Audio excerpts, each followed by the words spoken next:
been hit by a truck, 2 bad truck accidents on my bike. 8 days later, I was out running. I've been hospitalised 36 times now. I've broken 43 bones, fractured my jaw in 16 places. I had a whole bunch of teeth smashed out. Could feel my teeth coming through my face here. My biggest fear in life is drowning. I was gasping for air. I was hyperventilating. I was panicking, and hard was one of the words I removed. Like, I go for overnight training runs, go to work, you come home, have something to eat, you set off at 7 p.m, run 100 Ks, rest for an hour, and you go to work. I got back at 8 p.m. at night and I changed out of my suit, put it in my backpack, and I run home from the airport. I read you saying that. 20 to 25 hours a week, always on my own. I'm going to be brutal. If you don't have a purpose, you're waiting to die. Seriously. The Gentrified Stoic Podcast. Jason, thank you so much for coming on. Pleasure. So I picked up your book, Unlimited, The Art of Being Limitless, in January of this year. I was trying to start pushing myself and discover a side of myself that I didn't really know existed. I was at the other side of the world, and to be honest, I don't think I knew how much I was going to rely on the learnings from your book, as I have over the last 5 months, but I've been in awe of what you've done. So thank you so much for coming on. Very kind, thank you. I want to read something to you. It hit me very hard the first time I read it. You have the power to transform your life. And when I say transform, I mean a real profound change. It doesn't matter how old you are or at what stage of life you're in right now, you can change it. Your best life is still ahead of you, but only if you make the choice to pursue it. Yes, you. You must decide to begin the journey towards your best life today. You are unlimited, even though you may not yet realise it. You recognise that? I do. Page 1 of your first book. Yeah. It's an extremely powerful belief, and Thank you. I don't think it's too common. So can you talk us through how you come to that belief? I think for me, life was just a build-up of regret. It was snowballing of regret. If I can kind of go back to the very beginnings, I had my dream, as you would appreciate, coming from Scotland, was to be a professional football player, which is, almost every young boy's and probably many, girls' dreams. And I lived for that. You know how it is. I played 3 or 4 games of football or soccer every single week from the age of 12, and I was playing representative football. So I dreamed of that, and I got my chance. One day I got my chance. I had a apprenticeship offer for a first division club back then. Sorry, second division club, which is first division now, which was Southend United, which meant that I would have to travel on 2 trains, at 15, 2 hours there, 2 hours back, and it was, logistically, it was a big stretch, especially as I worked at school on my O-levels and then A-levels. So I was confronted with this decision of I'd finally got the opportunity of everything that I dreamed of, but it was highly impractical. And so I had to make a decision pretty quickly, and I made a decision with my head instead of my heart,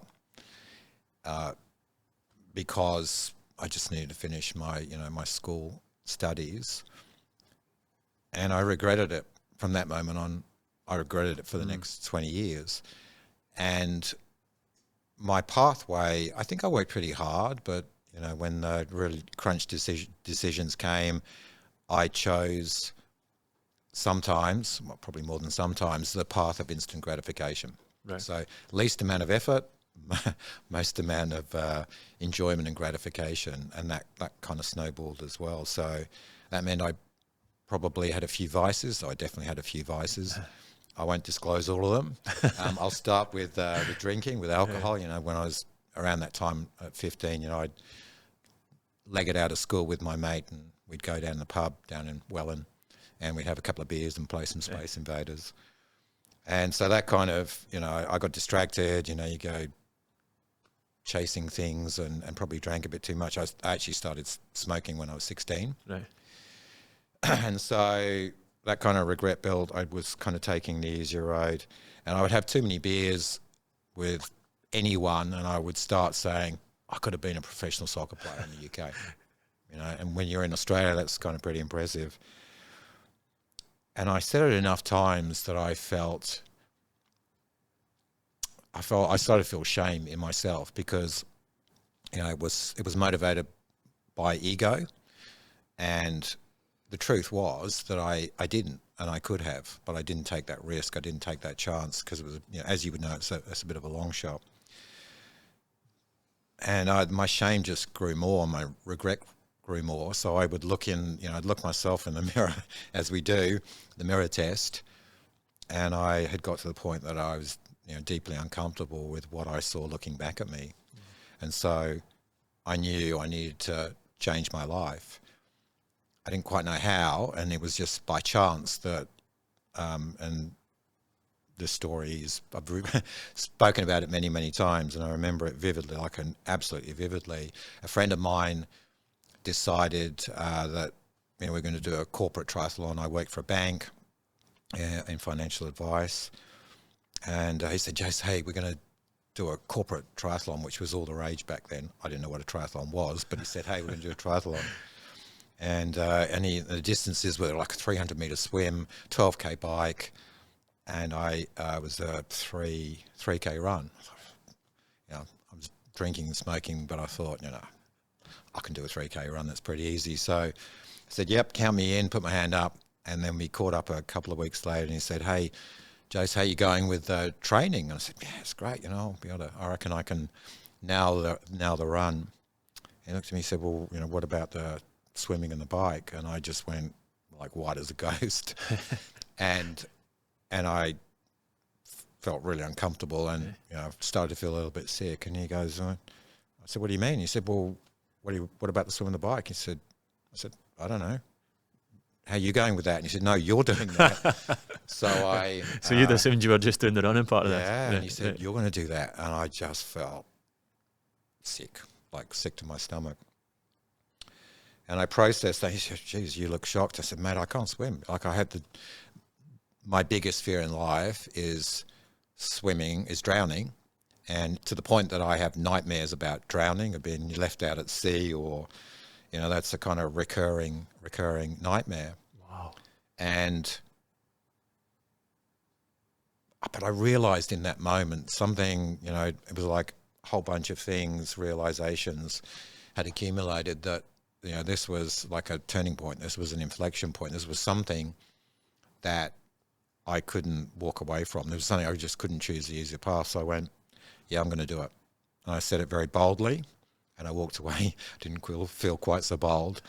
And I just got to do this. So I went and bought some swimming gear, and 2 days later I showed up at the pool in Brisbane, nighttime, it was dark, sat in the car park, and I sat there for 20 minutes. There was this battle going on in my head, the voice of reason with the one that wants to take the easier path, the one that is avoiding fear. I sat there for 20 minutes, and I realized that this was a turning point in my life. It was a small decision that would have a massive impact. And often, people believe that transformation starts with one massive choice, one big, all bets down choice. But it doesn't. It actually starts with a determination, a small choice that will end up being thousands of small choices. Because every time you're faced with something that you don't want to do, or your head's going, go do that, that'd be much easier, that you need to make the choice, which is discipline. We'll get to discipline. Is you need to make the choice to just, do it. And so that was how it all started. On the day there was 150 people in the swim leg, and I was a pretty fast runner, so I boldly stood on the banks of Noosa River on the beach, got myself up the front, good position. I was going to fly into that water, which I did, and I was in first place.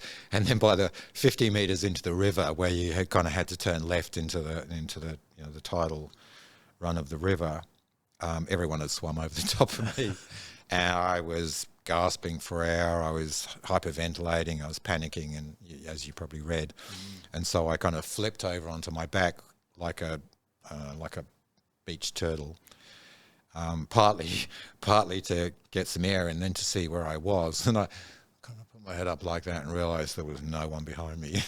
I was the very last out of 150, and so I just flipped over and I went again. I came out of the water dead set last, but I had this sense of it. You know, it was 300 metres. But I had this sense of accomplishment that I faced my fear and I got through it, and the adrenaline was pumping, and hopped on my bike and powered off on that, and then it was pretty quick on the run. I went from 150th place to 10th, and I was euphoric. You know, it was just this surge, this adrenaline that I had done this thing that I, 14 weeks before, I thought that would be impossible. And that is essentially the essence of unlimited, and it's a thing. It's a phenomenon that I've observed in so many people who achieve something, accomplish something that they previously thought maybe a year before, 2 years before, 2 months before, in their mind was impossible. And that is the most dramatic and the most exciting transformation in a human being that you can witness that little lift in confidence and belief. I did this. I didn't think I could do it. Yeah. And that is a wonderful thing. So that kind of transformed, started to transform my thinking, and I sort of did a little bit of running in between. A couple of weeks later, and I was searching. I felt, this is it. This is going to be my thing. I challenged myself. I'd faced my fear, and we all face. Well, we'll talk a lot about fears. We all face many different fears, but I hadn't let it. My fear had beaten me many times before, but on this occasion, I'd leveled up, and we were on the same ground. It hadn't gone away. In fact, 6 or 7 years later, racing my 14th Ironman, that fear hadn't gone away. I recall that mass start 6-7 years later, at an Ironman, 1,500 people, and that fear was still there, but I had the mechanism and the confidence that I knew I could overcome it, and that is life when you face fears. So I was searching, and I watched the wide world of sports. So back in those days, a long time ago, that's 27 years ago, wide world of sports was the thing on a Saturday, and sometimes they had kind of quirky sports on there that were interesting. And one of those was the Hawaii Ironman World Championships. So obviously not today, but 27 years ago, it was still a bit of a, this incredible curiosity. This is the toughest one-day event on the planet. And I was sitting there having a cup of coffee, smoking a ciggy in my lounge room, as you did back then. Once upon a time, we used to sit on planes and smoke. So I sat there, had my coffee. I watched this. I was just riveted. I could not turn away. And it was a particular year where Chris Lee was an Australian, one of the top pros. And he did, 100 metres from the finishing chute. I think he was in 4th place, which back then was remarkable. And, he lost it. He was kind of doing the funky chicken, just all over the place and staggering sideways and falling over. And it became this, symbol of extreme struggle that captured people's imagination. And they actually had to carry him across the line. He had 5 inches of his small intestine removed, like his whole body shut down. But I was just so fascinated by this. So it finished, and I was sitting on my own and I said to myself, I'm going to race. I'm going to qualify for the Hawaii Ironman. I don't know how I'm going to do it, but I'm so inspired and motivated. I'm going to qualify for the Hawaii Ironman. So this is only a few weeks, really months after you've been sat outside gripping the steering wheel. Absolutely. Petrified of swimming. Absolutely. So I'd come a long way in that time, and I obviously I had no idea how I was going to do this, because so back then in Australia you had to qualify for an Ironman in a half Ironman. Right. and there was only one Ironman in Australia. It was Foster Ironman, which was legendary. Now there's tons of Ironman races. So it was only one, so very difficult to get into. So you had to go fast enough in a half Ironman. And an Ironman is, from the distances I just done, was between 14 and 16 times each discipline in length. I had no idea how I was going to do it, but I was so excited. And I knew and this is a very common thing with people. You talk about goals and talk about the difference between a goal and a purpose. So my goal, which I wrote down, was I'm going to qualify for the Hawaii Ironman, and my timeline is 5 years. So I had to work, and so then I had to work it back and say, okay, well, to do that, I need to be ready for a half Ironman to get in and qualify for the Australian Ironman, and then start to build up capability and strength, etc. And then you need to go fast enough in an Ironman in your age group, to qualify in a limited number of spots to get to Hawaii. And back then, Hawaii was so in demand that they would raffle off 10 spots. So you could be an athlete that could go there without qualifying, but you could buy your place. Ah, okay. And, this is 27 years ago, and people would pay $50,000 US for the privilege of racing the most iconic endurance event on the planet back then.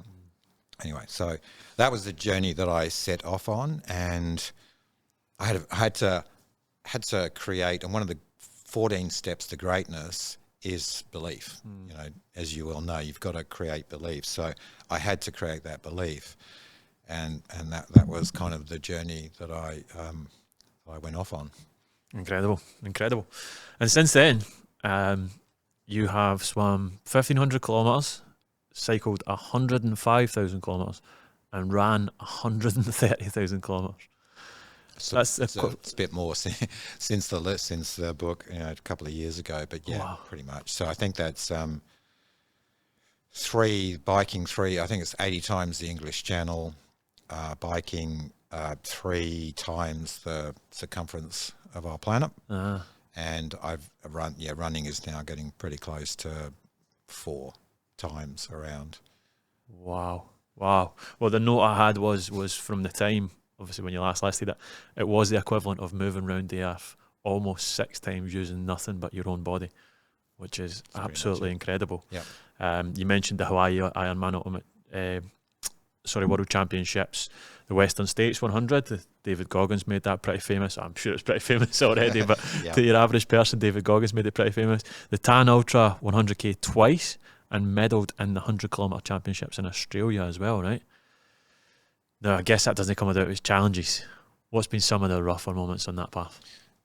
Yeah, and again, what I'd love us to talk today about, failure and struggle, and how I've evolved my mindset, or adaptive mindset, to think about failure and struggle. I think it's a really critical point that would be good to share today. Absolutely, yes, please. So just, I guess a highlight, or highlights, if you like, or a summary. In my life, I've been hospitalised 36 times now, and I've got another one coming up soon. And that is a weird variety of things. It's everything from a toxic spider bite that nearly took my finger, to I've had 5 really serious accidents. Most of them the first one was a car accident at 17 where I fractured my jaw in 16 places. I had a whole bunch of teeth smashed out. My teeth. I woke up in the ambulance, gained consciousness, and I could feel my teeth coming through my face here, and then I ran my hand down there, and I could feel my jaw pain jutting out of there, and I fractured my skull a bunch of times, and a whole load of other injuries. I've been hit by a truck, 2 bad truck accidents on my bike, and but there's just this litany of I've broken 43 bones, and it's just this litany of disasters. The first one was when I just qualified in a half Ironman for my first Ironman race. I lived on the Sunshine Coast, pretty good climate. Some days are in the mid-30s or even hotter. And I was out training on the freeway, and I love the sun. And I don't know why this day I was just going for a kind of fairly quick 50-kilometre ride, and I didn't have a shirt on. Right. So there I'm powering. I was just scooting down to Caloundra and back up to Coolum Beach, and I was pretty close to home, and I was riding, and all of a sudden I heard a bang, and within a fraction of a second I realised the bang was a truck behind me, a flatbed truck, a whole bunch of scaffolding, and it had hit a big bump in the road, and it had dislodged the scaffolding, and it came down and it hit the truck, but the scaffolding then just literally collected me and the driver behind, who I caught up with some weeks later, said you disappeared out of, like I was driving my car, I saw you get hit and then you disappeared out of view. As like in you went up the way. Yep. And so I came down obviously on my back and on my butt. I took a couple of inches of skin off most of my back and then my butt cheeks, and that was pretty painful.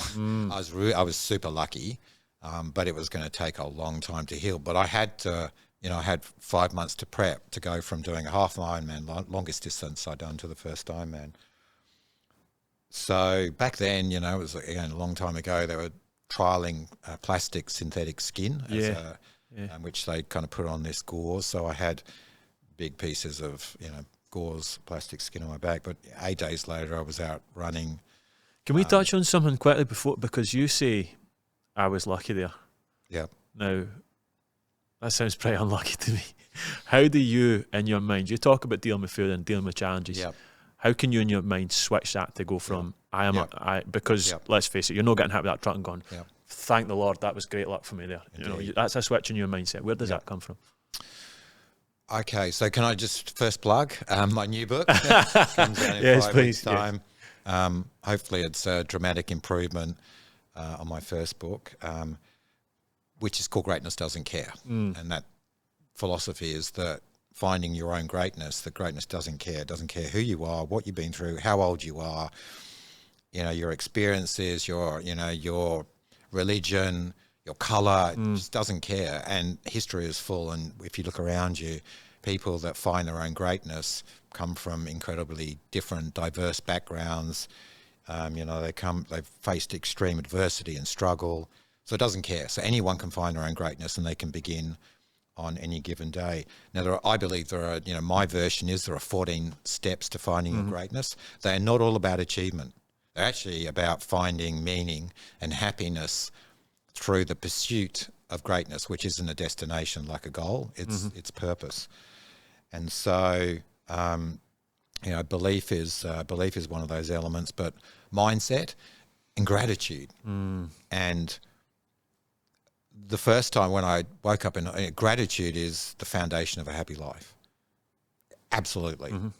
Because most of us, many people are so busy and they're just searching for the next dopamine hit, the next great thing, the next thing that excites you. It's actually not getting somewhere. It's actually the excitement of the potential.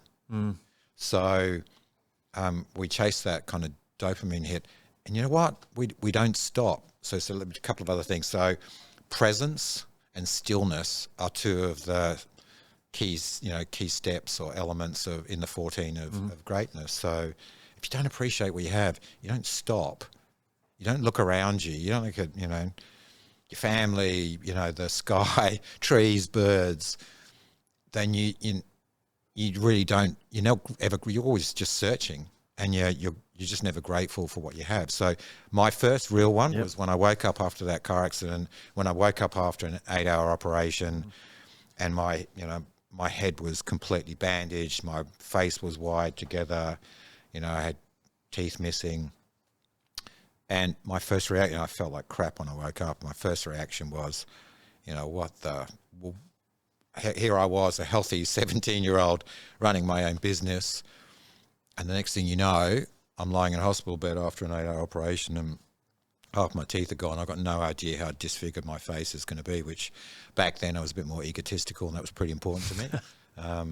hopefully I haven't ended up too bad. But that was, you know, so I was feeling pretty sorry for myself. And I was watching the array of, you know, along the corridor of people going past, you know, they're probably coming in and out of a treatment or an operation. And I started to think, you know, people, I looked at them and go, you know, wow, you're worse off than me. And then a young lad went through, you know, no hair, so obviously deep into chemo. And I just went, you know what? You are so lucky that you survived this terrible accident. That wasn't your fault. A drunk driver just drove straight out in front of my car and I hit it. You know, there was only that much between my windscreen and the bumper bar. It was front wheel drive. It was that much. No airbags. And so I just got this wave of gratitude. The worst situation I've ever been in my life, probably going to be disfigured, done it, you know, in a terrible state. I felt so lucky. It's amazing, man. And that was when I started to realize that, you know, gratitude is a foundation, and no matter where you are. And so I'm acutely aware. I've been acutely aware of that for the last, you know, being 62 for the last 45 years. I say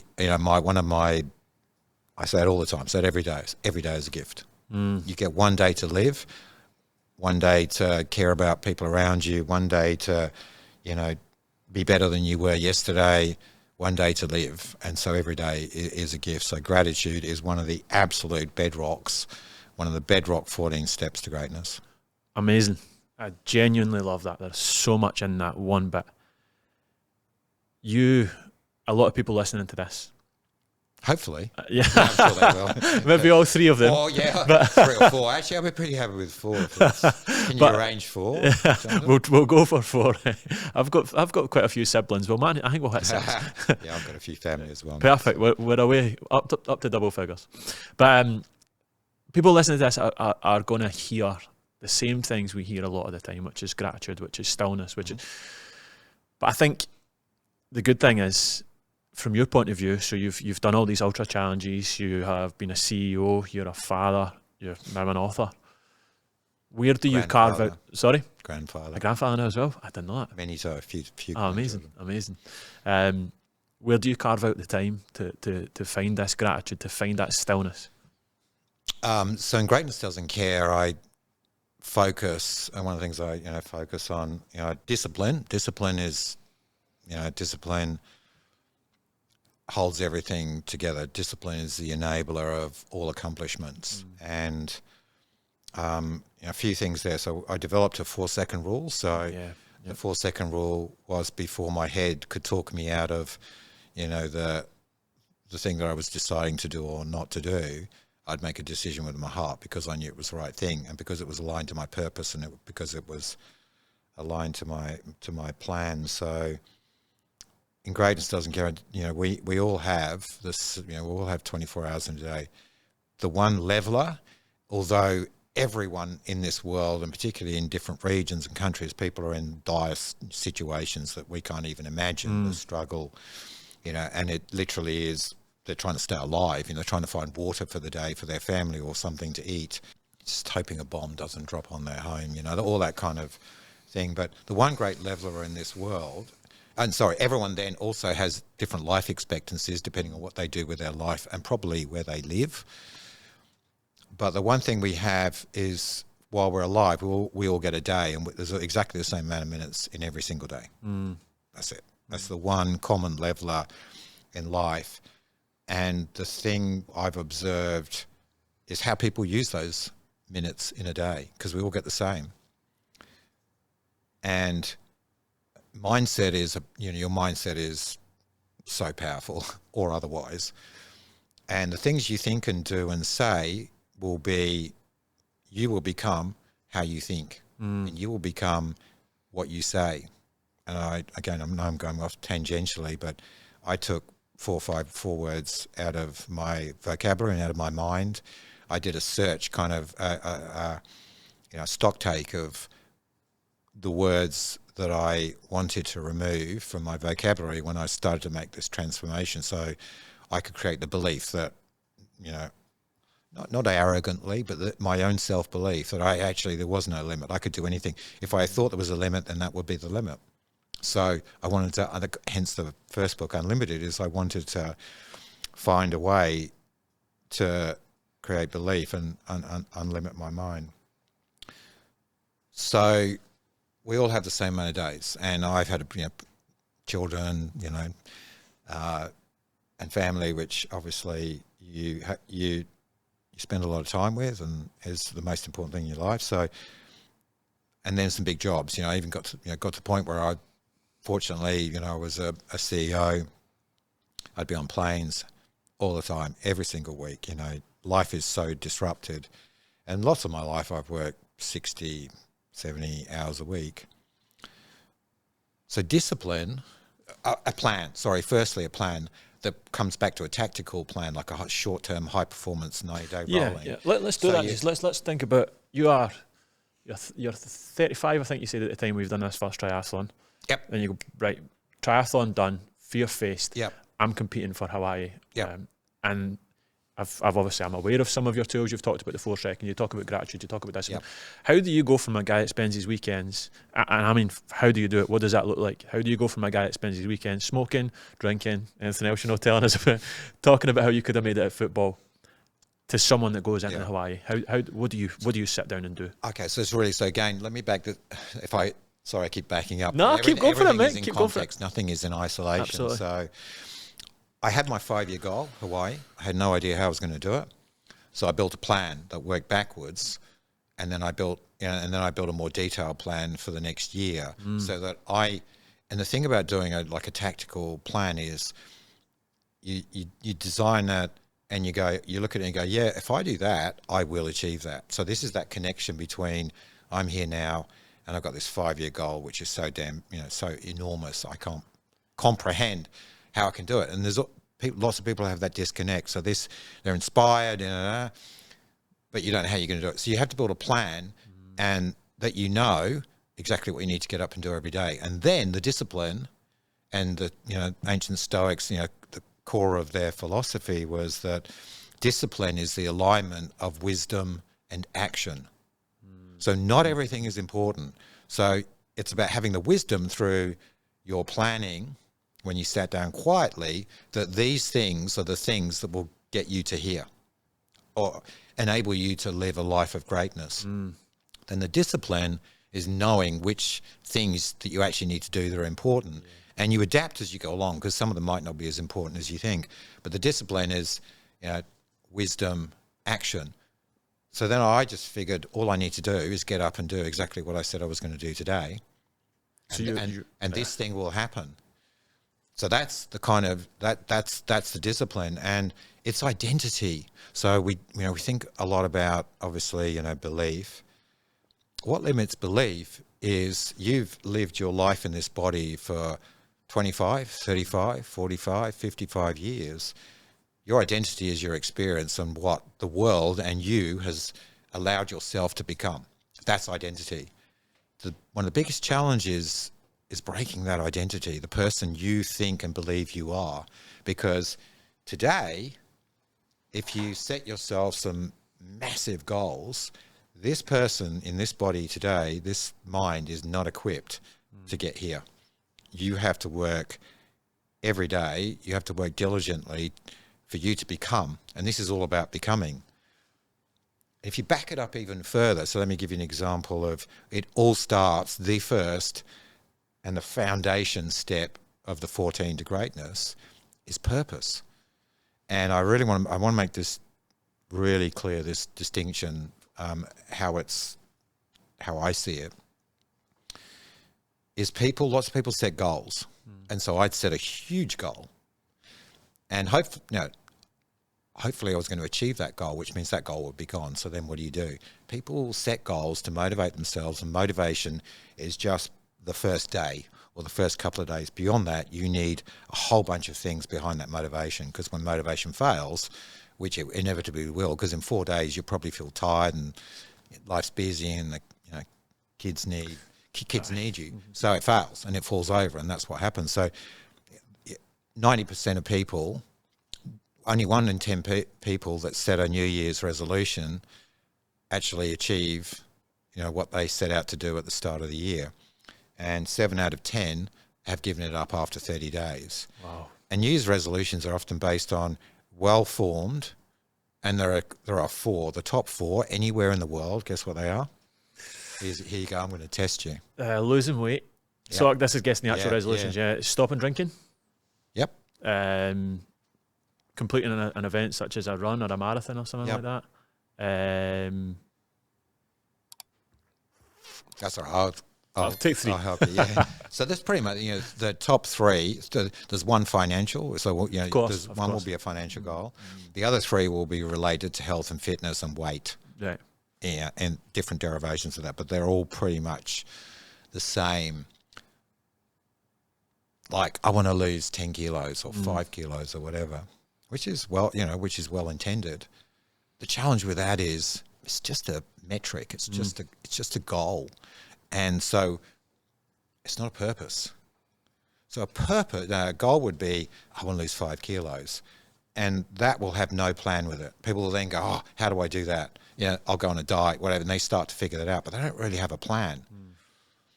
A purpose is, I want to start changing my life today. I want to feel the best I've ever felt. I want to feel strong, energized. I want to live longer. I want to be there for my family. I want to feel great. That is a purpose. And that purpose doesn't have an end. That purpose is every day for forever. And that is powerful. A purpose, a really powerful purpose, is the antidote to anything. It's the antidote to struggle. It's the antidote to failure. It's the antidote to apathy, inertia, because it's powerful and you live it. And so purpose, my purpose became, I want to stop making excuses, and I want to go and find out what I'm really capable of. I want to go find my limits. I want to feel really good about myself because I've lived with it. That became my purpose. That's limitless. That's unlimited. Yeah. And that's why I believe it's also evolved is, I played 3 or 4 different versions or sports. I did a duathlon, a triathlon, Ironman. I raced ultra road races, so my primary one was I was trying to run 100K to qualify for the elite world championships, like when I was 47 or 48. That was kind of around my peak. And then I did trail running. And so that adaptation, because you have a purpose, it just keeps evolving. It evolved. My purpose has evolved more in the last 3 years. So since almost 60, I feel like I have the greatest purpose I've ever had, by far. And I didn't know what it was going to be. So this is a really critical point, is when you open your mindset and you have the discipline and you demonstrate a whole bunch of other things, and you just keep learning. And I'm going off topic here a bit. Another step, the final step in the 14 steps to greatness, for me, and most recently, has been vulnerability. So I have, I've been a CEO, I've led large teams, high pressure jobs, and some of them, I couldn't even begin to tell you some of the stories and the rescue jobs. And probably the biggest one for me, occurred in my 50s when I risked everything. I didn't know I was going to, and to save a couple of hundred jobs in a company. And I almost didn't sleep for 2 years. But my biggest, creating a very tough mindset that you go, I'm just going to push through whatever it is, no matter what happens. If it's pissing down with rain for 3 weeks and I've got bronchitis, I'm still going to run twice a day to work. That kind of silly stuff, I don't for viewers, I don't recommend that, or listeners, I don't recommend that. But that became true purpose. And so you become tough, you become incredibly resilient. And resilience is another one of the 14 steps. Yeah. And resilience is is the ability to be able to thrive, not just survive. Resilience is in your mind, is when shit happens, is the knowing that you got through this before. That's belief. That's resilience. And again, off topic, but we're just going all over the place, I know, but, so struggle, it's going to happen. Failure and struggle are going to happen. If you are if you're working to become more than you were, you're working to become better than you were yesterday, you're pushing the boundaries, maybe not pushing the boundaries so much, but then you're going to fail, because you're going to try new things that are bigger things. You're going to fail a bunch of times, and you're going to struggle. Struggle is something that most people tend to bemoan. In your head, it just, oh, this is happening for me, whatever. If you can adapt your mindset to accept that struggle is going to happen, it might happen often, and it's inevitable, then you go, well, how do I work with that? You can actually turn struggle, you can actually flip it completely. Let me give you an example. I started to accept it and embrace it. Obviously, I had a fair bit of adversity and struggle. Not as much as some. There are other people that go through far more than I went through. But and hard was one of the words I also, by the way, I removed, as you would know. Because if you think hard, if something's hard, which your head does when you're doing it, it's hard. Or you say to someone, oh, that's hard. It's hard. Don't say it. Because otherwise, it will pull you back. So if I'm off on a 6-hour training session, which, I would religiously do at least once a week, and there are times when I train for races where I've had this 6-hour session 2 or 3 times in a week, which is running up and down a 1.5 kilometre hill for 6 hours. So 30k up, 30k down. If it was 35 degrees C, it didn't matter. The session needed to be done. And I can tell you now, sometimes on some days you're just tired because you've run 150 Ks during the week. Yeah. In the previous 5 or 6 days. And the psychology of, you're running up for the 4th time and you got to do 20 and your head's going, oh, this is hard. So I learned to accept that struggle is good, because you need struggle to accomplish. The more struggle you face, the greater the sense of meaning in the accomplishment. Wow. I love that. And it took me a long time to figure that out. I just toughed it out for a long while, and then you spend a lot, 20 to 25 hours a week, always on my own. I always train on my own. I always try and train harder than the game. So, I would do things like, I always figure that if you're going to go do something, put in the work. Don't just show up and then not have the experience or the race or whatever it is you want. Put in the work. So, I would run up the steps to the, Harbour Bridge. I think it's about 70. Yeah, there is 70 steps. I counted them plenty of times. And I would run up and down them. Like I'd run 2 steps at a time, not 1, 2. Yeah. And I would just do that for 3 hours. I would just go up and down and up and down. I would typically get to about 200. I think it was 16 or 17,000 steps in a session. Wow. I'd do a 6-hour hill run, and then I would do a 3 hours up and down the steps. As you train, you put the work in, you train harder than the game. And that is the belief and the confidence. It is, I have a purpose, and that purpose is my driver. That's my antidote. I just need to get up and do it.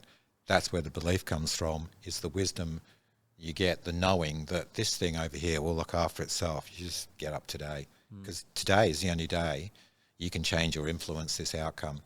And lots of people focus on results. Forget results. And I really want to mention this, if we can. One of the killer of joy and the killer of greatness is comparison. And I spent a bunch of time, because I was comparing, and because I was trying to achieve something, as in qualify for Hawaii and a bunch of other stuff, I would compare. And that also fed my ego. And I grew up, we are often a product of our environment for a long time. And I grew up with, that was around me, was ego. It took me a long time and I think that part of the regret when I gave up football and why I would tell people, oh, I could have done this, it was bullshit. It was ego. And I've competed with my ego for a long time. And it took me a long time to come to peace with my ego and go, you know what? And as I coached more and more people around the world, I came to realize that comparison is it's the thief of joy. And it's the thing it takes the joy away. You know, and again, I know I'm bringing this back to sport all the time, but all these things apply to every aspect. They pervade every aspect of your life. You know, you get somebody that wants to, you know, run. I read it all the time, and I help people. You know, they want to do their first 10K. You know, if you're a 45-year-old male or female, and you kind of never run, doing a 10K is it's a massive challenge, man. 100%, that is greatness. 100%. That is greatness. And if you build the discipline, the habits, and you're going to live longer, you're going to feel more energized, you're going to be happier, you're going to feel great about yourself. That's bloody greatness. So, but I read people saying all the time, you know, I'm struggling with it, can you help me with this? Look, I'm really slow. I'm not very fast. I know that. And they excuse it. Totally. They excuse it, but it's bloody brilliant. So I've wrestled with that all my life. And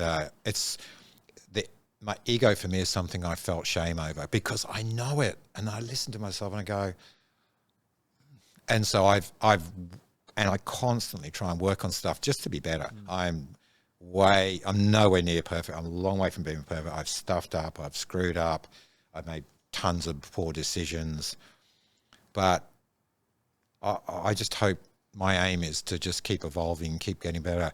And a lot of that now my purpose is just helping people. I do that. I love that. You know, when a few days ago, you know, I got a message on Facebook from someone that said, I read your book, I changed my life, I did this, and I feel amazing. And I go, wow, that is priceless. That is gold. There is nothing better than that. And so you just constantly trying to help other people go find their greatness, because, you know, I'm pretty happy with my life, and that's what I love. But yeah, purpose is the antidote to everything. It's the thing that brings meaning, and you can overcome everything with purpose. It's not motivation. It's not inspiration. Yeah. That might just trigger you to start to go and change your life. But it's purpose. Amazing. I love that. And I think one of the things I wanted to touch on today, and you've pretty well got to the point, I think, of it, but I do. Can we go? But one of the things that's labelled at ultra runners is they're running from something.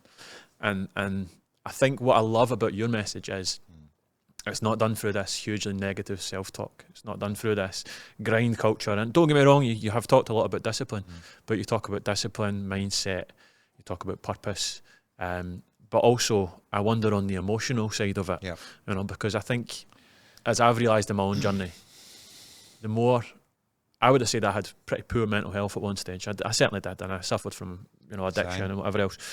But I realise the more I get up, the more I strive towards purpose, the more the less I have to manage and deal with that kind of stuff. So what do you think about the relationship between running away from something or running towards and beginning to achieve and settle your disputes with almost ego and discipline? I call that becoming.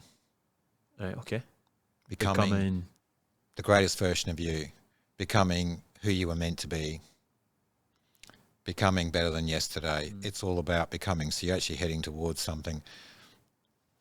When you're at the initial point, you might, you know, the running away, I think people articulate that very ineffectively. I believe what I see lots of people do is going, I don't like who I am. I'm not happy with who I am. Therefore, so yes, the initial bit might be running away. I think it's less running away and more I'm just changing the pathway, the direction of my life, and then I'm running towards something. That's the way it's always been for me. Yeah, I really wanted to get away from where I was and who I was. And again, if I can sort of put this in context, because what I've learned, and Writing Greatness Doesn't Care, in the 14 steps, is to actually have a structure and a framework that people can follow. It is an imperfect order. There's no perfect, life's random. There's no perfect order, and every human is different. But the first bunch of steps are actually, they're the first 4 or 5, they're the key ones. They're in the right place, the right order. Purpose. And then we've skipped one, which I'm going to come back to now. And then there's mindset, planning, discipline, resilient. They're the ones that really get you go. They're the ones that hold everything together. But number 2 is courage. And courage, you'll always require courage. You know, if you're actually growing and becoming better, you're going to do things that are outside your comfort zone, or a little stretch or a big stretch or whatever. And courage is what you require to face fear. Now, it can be things like I realized that courage for me was overcoming the fear of having to get up every day and train and, you know, really put the training in. So you actually have to have courage to realize you need to keep making that decision. And there's a mantra that I've lived by. I don't think about it anymore, because it's in, you know, DNA. It's just, but that is, to be truly successful in life, you must first do what you don't want to do when you don't want to do it until you do. It's actually pretty similar to one of David Goggins' famous quotes. And I know David Goggins' brother really well. He wrote the foreword to my book, which is very cool. Yeah. And I felt very humbled because he called me the refined David Goggins. Hey, David's out there, you know. David's amazing and he's incredible, and obviously we're very different people, and, you know, his achievements are just kind of remarkable. And he has, you know, he's sold 12 million books. He's helped countless humans change their lives. So I'm in awe of David. But yeah, that's the beginning. Doing what you don't want to do when you don't want to do it until you do. The until you do is when you realize that this has made your life dramatically different. It's made your life better. It's made you better. So that would be the thought I'd have at kind of, you know, 5 o'clock, 4:30 in the morning when the alarm will go off in the middle of winter and I've got to go to the pool, and you're trying to find the courage not to just stay in bed. 4-second rule, you just get up. And of course, you've written this plan that determines you're going to do this. Absolutely. So the plan tells you what you're going to do daily. The 4-second rule Yep. makes you get off your ass and do it. Get out of the warm bed and do it. Amazing. And the goal and the purpose keep you inspired to continue to do it as well. But you need to keep finding courage. I heard you talk about courage recently, and I want to bring this up because I think it's quite funny is maybe not the right word, but it's a nice contrast, right? Because so you're this guy that you've got around the earth more than 6 times using your own body, but I heard you talk about needing to find a bit of courage to post on social medias. Oh yeah. Oh, and you know what? I'm there now. Yeah. I'll explain that, because you just continue. If you want to do something that's meaningful, it will stretch you. It will put you outside your comfort zone. Some small, some large. And fears are complex, and we have many of them. Many. And, you know, I've faced a lot of mine, and the 4-second rule actually starts to dissipate the fears. So, you know, if you're sitting in a work group with people, you know, you're at work and you're doing a development day or whatever, and the facilitator says, "All right, guys, who wants to come up and demonstrate in the role play?" And everyone goes, you know, like, no one meets the others.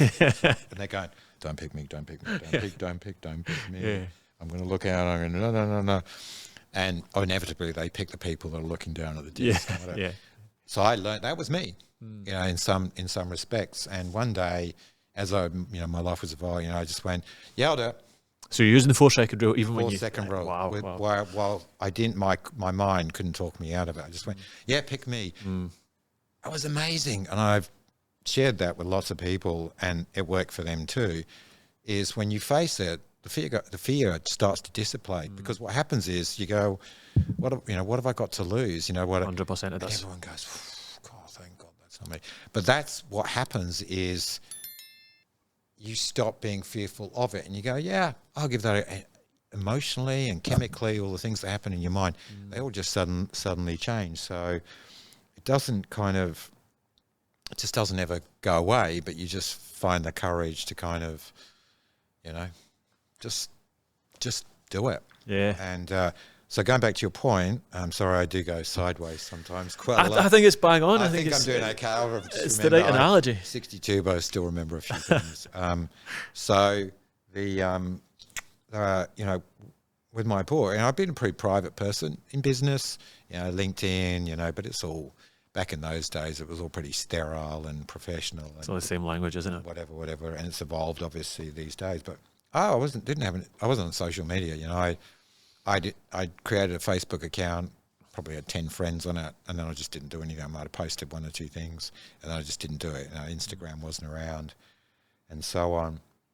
And so here I was, a private person, putting my life out there, and the dynamic is, really wanted to help people, but many people will see that as in, well, who are you? And this tall poppy syndrome, and who are you to say whatever. And they'll go and find things or reasons to actually, not want to change, And so to write a book was big. Then to put it out there, and then have to go and promote it on social media, that was a big thing for me because, and you know what? There were a few trolls along the way, and I wasn't particularly resilient from that perspective. I really took that personally. What's this, like shitty comments? It would just be something or other, it would just be derogatory. Like they don't know me. They just, and so I would, go in there and I'd be typing something, quite large, which would be to try and convince them that I'm not who they thought I was or said I was. And then you go, and then they respond, so to do all of that, it required for me a lot of courage because it wasn't something I'd done before, and put myself out there. And I learned as that started to happen, again, I said, well, what's going on here? So I don't know you. You've judged me. Okay, cool. You can do that. I'm actually not going to judge you. So I learned that every time someone did that, I would go, Jonathan, thank you for your thoughts, mate. Hey, I hope you have a really good day. And that would be it. And you know what? They didn't come back after. No one responded to that. But what I did, and this is about the mastery, not of the outside world, the mastery of yourself. And I'm a long way from mastering myself. But that was the realization that I needed to master myself, which was my emotions and my response. And that's what I learned to do in that instance, something new. And I did that. And it was always cool after that. But that was about me. So I didn't feel, and I believe, obviously the absolute heart and soul of the Stoic philosophy is self-mastery. You are in control of yourself, and not to react emotionally and so on. Not to be emotional, but not to react emotionally. And you are, it's all about self-mastery. So I did that. And so I've grown. And now each time you do that, each level of exposure brings something new. Unlimited, I didn't advertise it. It was really kind of sort of basic promotion, which is where I'm trying to help people. 5,000 people in the world have read or listened to Unlimited. Some, I don't know why, like some, you see the stats sometimes, someone will listen to it 2.5 times in a week. You go, wow, that's 25 hours. I can't listen to myself for 2 minutes. I've never listened to my book. I mean, I've checked it for mistakes, but I've never listened to any more than 2 minutes because I don't like the sound of my own voice, just like everybody else doesn't like the sound of theirs. So it's probably the same for you. I love your accent though, mate. You should, feel good about your voice. Thank you. And they, you're welcome. And they do, and you go, wow, someone in Ireland between the age of 35 and 44 listened for 25 hours a week to me prattle on. That's, well, it's weird, but that is pretty cool. Like, man, that's cool. So I can only assume they were actually getting a bunch of stuff. Getting a lot from it and went back and revisited it. They're in Ireland and they're at that point in their life where they really want to change it. They want to become more. And so they listen to that. And I never lose sight of the power of that. I just absolutely, that brings so much meaning to my life. Anyway, so 5,000. And I've been pretty relentless about pursuing. I am pretty relentless. If I have a purpose, I will just follow it until I'm dead, like whatever. And so I knew I could do better with the second book. I wrote the second book, and I worked with, the first time I got knocked back by 32 publishers, and I went, you know what, I'll just do it myself. This time I was determined that for me to align to my purpose of helping as many people as possible and really making a difference and feeling good about myself and changing lives, that I actually had to get broader exposure. I needed some help. And so I continually worked to try and get interest in my second book. And Leslie Williams, who's the founder of Major Street, which is now Rockpool Publishing, which is distributed by Simon & Schuster, so it's one of the top global publishers. Incredible, man.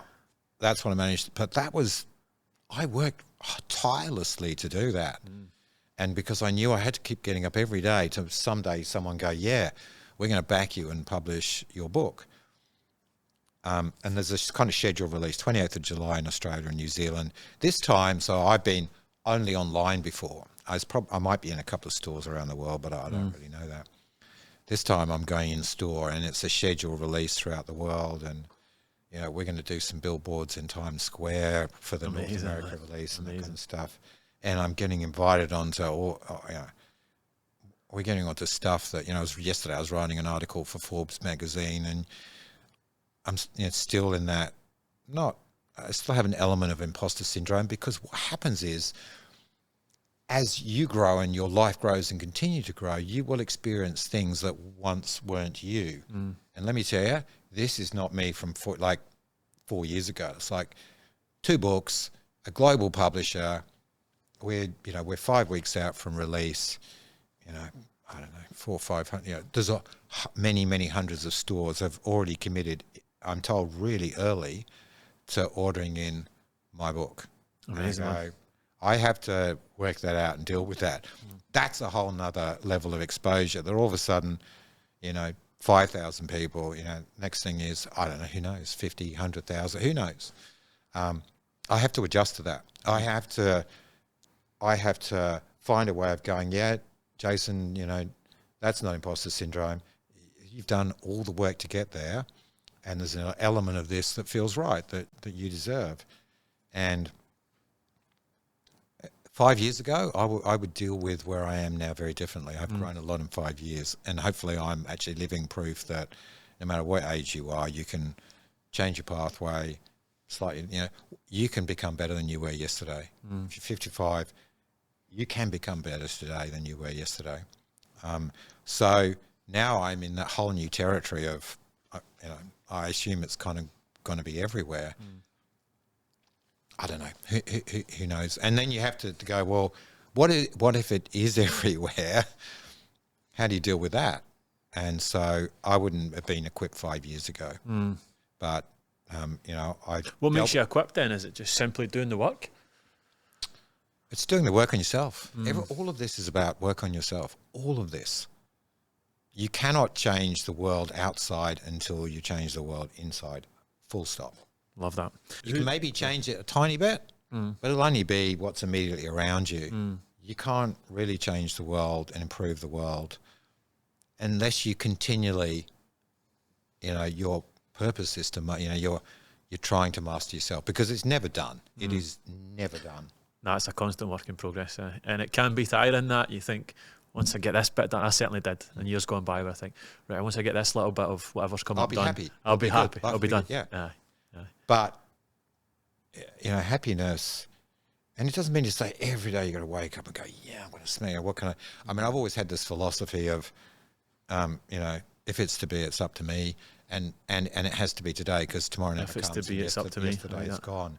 You don't have to smash it every single day. You got to enjoy it. You got to have presence and stillness, and despite all my movement, I get meditation from exercise because I'm just in my own world. When you go for a 6-hour run, on a Sunday, or 60 or 70k run, or you run, you go for an overnight training run. Like I go for overnight training runs where, you go to work, you come home, and then you set off at 7, have something to eat, you set off at 7 p.m, you just run 100 Ks, and then you rest for an hour, and then you go to work. I guess there's a lot you learn about yourself when you're doing that as well, right? You do. That's the stillness that people are looking for in meditation. You do, and this kind of and you separate. You know, my world has been, you know, the roles that I've had. They don't go away when you leave work. They're there at night. They're there at the weekend. Whether you're actually doing something or you're thinking about something, it kind of, there is no rest. And but you just find a way. You know, I would fly into state every single week a bunch of times. Or I'd fly into state for a day. You know, if I had training sessions, I would make sure I did them. And that might be that I got back at 8 p.m. at night. I'd gone with my suit and a backpack, and I change out of my suit, put it in my backpack, and I run home from the airport. From the airport, I read you saying that. Or I'd go to a function, and you know, you kind of disappear because I didn't drink. I didn't drink for, you know, apart from a few beers here and there where I had to. I didn't drink for 25 years. I do now. You know, I have the most wonderful person, my one. I found my one in life, and Lisa has leveled me out. Like, she's balanced me, and I balance her. And I have a few drinks now, and Beautiful. Not quite so serious about the training. And I'm now about feeling good and longevity. So, one thing I did want to ask you was, is there ever a time where you have a classic version of retirement? But I guess what you're saying is that no such thing. That can be a version, though, right? Because you're no longer running triathlons, but you're like, I want to write a book, I want to get majorly published, I want to have a few. I mean, that is a version to some extent, right? Absolutely. I mean, I worked in financial services for 35 years, and that was predominantly in financial advice. You know, as an advisor early on, and then running organisations or regional teams. And one of the biggest aspects, the biggest financial event of your life, by the way, is retirement, is stopping work. It's far bigger than anything else. Most people are not prepared, they're not equipped, they're not educated. They always think it's sometime, it's like way off or whatever. Yeah. But it arrives one day. And I would see people, thousands of people, hundreds, thousands of people that arrived at that point in time unprepared, that couldn't wait for retirement. And they got there and they had no idea. No idea what it would take. No idea that one of the biggest purposes in their life, much as they might bemoan it, was actually going to work with a purpose, to do something, to create something, to be a provider. Oh, And like you that. are surrounded I like by that. people who, you know, some of them become your friends. And then all of a sudden one day you're at home, and no disrespect, you know, you're home with your wife. And, you know, your wife's not used to you being home. Yeah. And you are not used to being home. Yeah. And it's one of the most destabilizing events in life. And you have all the time to think in the world about what you did or didn't do. Did you end up, but all of a sudden this big piece of purpose, your identity, this huge identity, who you were, maybe you enjoyed leading and growing people, Gonski. All those people are gone. You're at home. So purpose, as opposed to a goal, retirement is a goal.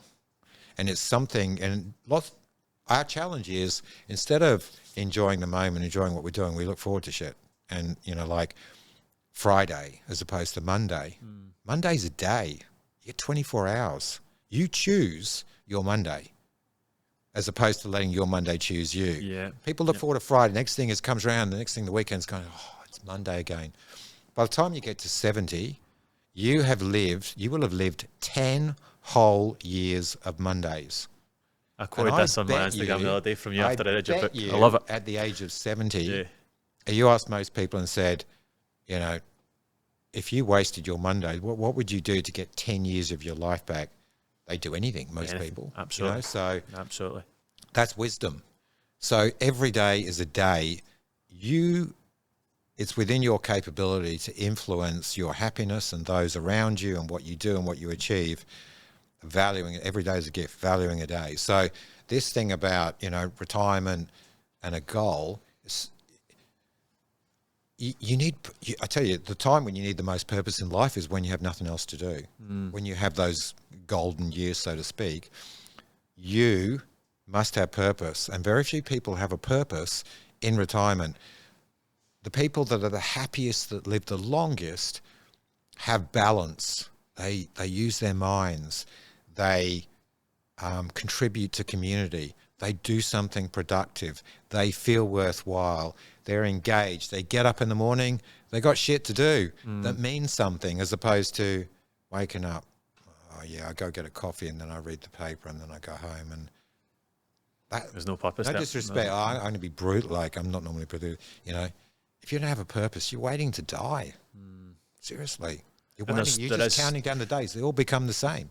There's so much evidence around that sense of community and that sense of purpose. You talk about the blue zones in your book, where these communities where they have people living past 100, ridiculous stats of people that live past 100, and they looked into is it food, and of course food plays a part, and is it, but some of these guys are smoking and drinking way into being 100 plus, but it's that sense of purpose, that sense of community.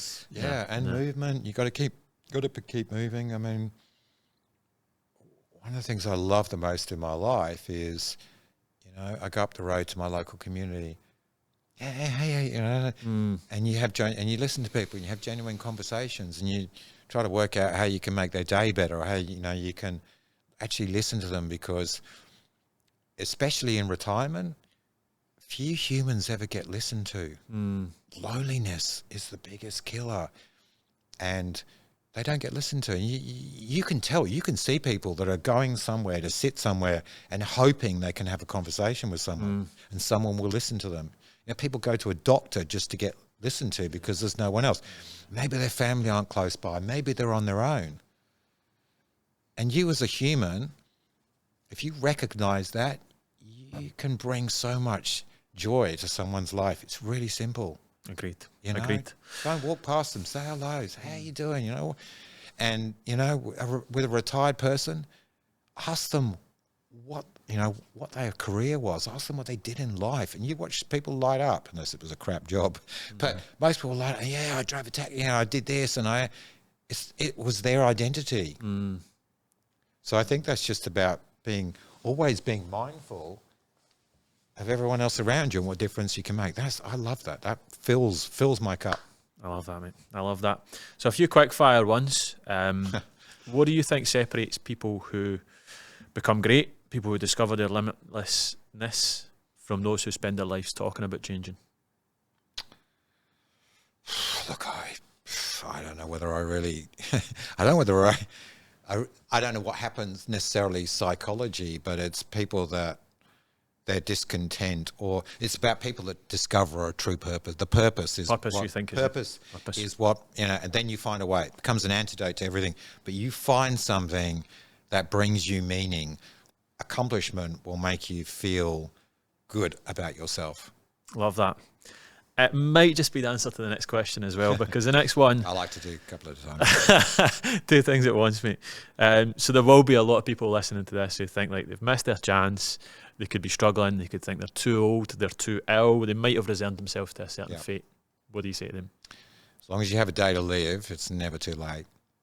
You know, most of us don't know how long we're going to live. I mean, you just imagine you're 60, you could easily live for 25 years or longer. You know, my family, you know, live for a long time, so hopefully I don't change that pattern. But as long as you've got a day in the future, you can do it. And it does. The key is that's where comparison is the killer. Comparison is the thief of everything, because you might be 60 and you go, you think about what your 25-year-old self could do, could have done. It's done. Don't make any difference, you know. But you're 60. You probably got 25 years to live. That's a lot of days. And there's just this wonderful thing that fills your life and gets you going in the morning when you have a purpose. It might be helping people. It might be getting fit. It could be anything. It doesn't matter. If it brings you meaning. They can read your book to find out how to find it, right? Absolutely. Yeah. Yep. I haven't even got my book out. I know. We should have had a few copies here. Have you got some here? Amazing. Amazing. Greatness doesn't care. How to become the greatest version of you. Now, I love it, and like I say, you sent me over a copy over the past few weeks. I spent a lot of time on it, and something I love about both of your books, I think in your own head you're getting a wee bit critical about Unlimited, but I would step away from that. I like it. I know that you've come on. Probably a bit more raw. Yeah, and I understand that. And don't get me wrong, I'm my own worst enemy. I look back at anything I'd done a few years back, and I'm like, but that's one of the challenges of self-improvement, isn't it? You're always kind of judging where you were before. Yep. But one of the things I really love about your book is it's not a case of I done this, and I'm guilty of this sometimes as well, but I done this, you therefore, you should be capable. It's I done this, here's how I done it, I want to inspire you to do it as well. Absolutely. I went through a couple of weeks back and looked through all the worksheets that you included in the Unlimited book. Are they available to download anywhere, by the way? Good point. I should put that on my website. Because I've screenshotted them on my iPad from the Kindle. I can send them to you, but for more broadly, I have been asked a bunch of times. So they're really good, really helpful. idea. It's like the 90-day personal plan and stuff. It's so good. But like I say, it's not just about inspiring people or giving them the motivation. You're actually giving them the tools to do it as well, which is great. So I love it. Thank you. Would highly recommend checking this book out. The final question we finish with is, a lot of the time you can start off on some of these feats, the footballing, the sports, even the smoking and the drinking. At some stage it becomes a lot about bravado, but I think at some stage along the way that sort of falls away. What does being a man mean to you today, Jason? Can I just say one of my favourite quotes? Yes, please. Bravado, because you mentioned bravado stirs the crowd, but greatness needs no audience. I love that. You can keep that. I feel like. Sorry, go. What was the question again, Chris? So what does being a man mean to you today? What is being a man? Kindness, purpose, gratitude, and becoming better. I know who I was. I know who I've been at different stages of my life. I know, bad choices. We all make bad choices. We all hurt people. We all do stuff that, you might only be the only one that knows, but that you're not always proud of. But that is your invitation to become. It's literally, how do I become a better person? How do I become vulnerable? How do I quickly realize when I was wrong and I go, hey, you know what? I stuffed up. I was wrong. And you do it quickly. I love that. And you don't hang on to ego, and you don't be stubborn and all those other things. And you just become happier because you become better. Love it. Jason, you're an animal, but more importantly, you're a gentleman. Thank you. Thank you so much for coming on, man. Very kind. The Gentrified Stoic Podcast.